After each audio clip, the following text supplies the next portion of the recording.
Salam jumpa saudara-saudari terkasih dimanapun berada. Semoga kita semua dalam keadaan baik dan sehat. Dan semoga Tuhan yang Maha Baik selalu dan senantiasa menyertai kita. Saudara-saudari, pada sesi ini saya mau berikan sedikit katekese tentang bagaimana berdoa secara Katolik. Atau bagaimana seorang Katolik berdoa menurut tata cara gereja Katolik. Memang ada umat yang pernah berkata demikian, bahwa tidak ada doa yang salah. Memang benar saudara-saudari, Bapak Ibu, bahwa doa itu tidak ada yang salah. Karena doa itu adalah kita berbicara dengan Tuhan. Tetapi saudara-saudari, bahwa di dalam gereja Katolik itu ada aturan yang mengaturnya. Sehingga doa itu memang betul-betul ketika kita mengucapkan itu ada nilai keindahan yang kita temukan di sana. Jadi pada prinsipnya gereja Katolik punya aturan dalam berdoa. Saudara-saudari, beberapa fenomena yang kita temukan di lapangan, bahwa ketika seorang umat beriman Katolik diminta untuk membawakan doa spontan pada sebuah kesempatan atau dalam sebuah momen tertentu, maka kita akan temukan umat Katolik itu membawakan doa dengan berbagai gaya. Ada lagi umat Katolik yang lain lagi kita minta gaya lain lagi.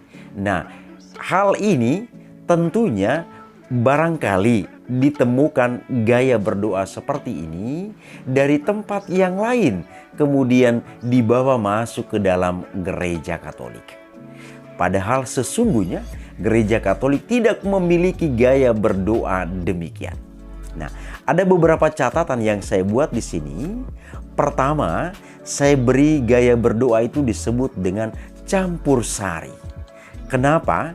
Karena di dalam doa itu pertama misalnya disebutkan ya Allah, tiba-tiba ya Bapa, tiba-tiba ya Yesus, tiba-tiba ya Tuhan, tiba-tiba Allah, tiba-tiba Yesus, tiba-tiba Tuhan lagi.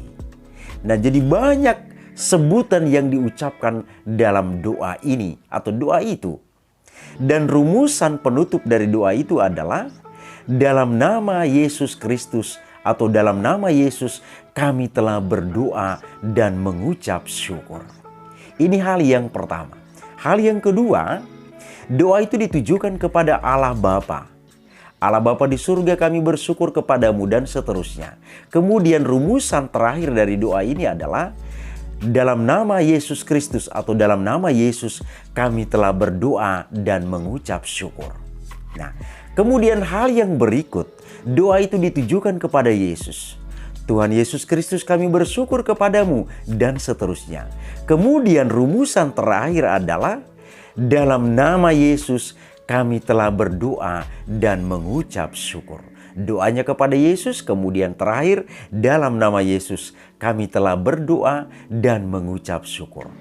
Kemudian ada satu hal lagi yang janggal juga yang terjadi adalah misalnya terakhir, inilah doa kami anakmu yang kami sampaikan kepadamu. Amin. Nah, ini juga sering kita temukan yang dilakukan oleh orang-orang Katolik ketika diminta untuk berdoa. Maka saudara-saudari, berdasarkan fenomena yang ada ini, kami mau memberikan sedikit katekese tentang bagaimana sebenarnya berdoa menurut tata cara atau aturan gereja Katolik. Saudara-saudari terkasih, aturan gereja Katolik atau tata cara berdoa menurut gereja Katolik ini bisa kita lihat dalam rumusan resmi yang dipakai dalam perayaan Ekaristi atau dalam misa. Maka di sana misalnya ada doa pembuka, kemudian doa penutup yang kita temukan di sana. Tidak ada ketumpang tindian atau tidak ada kerancuan kata-kata yang diucapkan di sana. Itulah doa resmi dalam liturgi gereja Katolik. Maka pada kesempatan ini saudara-saudari, saya coba memberikan sedikit katekese tentang ini. Misalnya yang pertama, tujuan doa kita adalah kepada Allah Bapa di surga. Maka nanti perhatikan rumusan penutupnya. Kalau kepada Allah Bapa di surga, rumusan penutupnya itu kita harus menyebut Yesus. Dan kalau kita doanya kepada Yesus, maka rumusan penutup juga perlu kita perhatikan di sini. Yang pertama kita doanya atau arah doanya kepada Allah Bapa. Saya buat contoh doa makan. Allah Bapa di surga, kami bersyukur kepadamu karena Engkau selalu memberikan kami rejeki. Di hadapan kami telah tersedia makanan dan minuman. Ulurkanlah tanganmu, berkatilah makanan dan minuman ini agar berguna bagi jiwa dan raga kami. Ini rumusan penutup yang harus kita perhatikan. Doa ini kami sampaikan kepadamu dengan perantaraan Kristus Tuhan kami. Amin. Ini rumusan penutup ketika doa itu ditujukan kepada Allah Bapa. Selanjutnya, kalau doa itu ditujukan kepada Yesus, maka rumusan penutup ini juga harus kita perhatikan. Saya buat contoh doa yang sama untuk doa makan tadi. Tuhan Yesus Kristus, kami bersyukur kepadamu karena Engkau selalu memberikan kami rejeki. Di hadapan kami telah tersedia makanan dan minuman. Ulurkanlah tanganmu, berkatilah makanan dan minuman ini agar berguna bagi jiwa dan raga kami.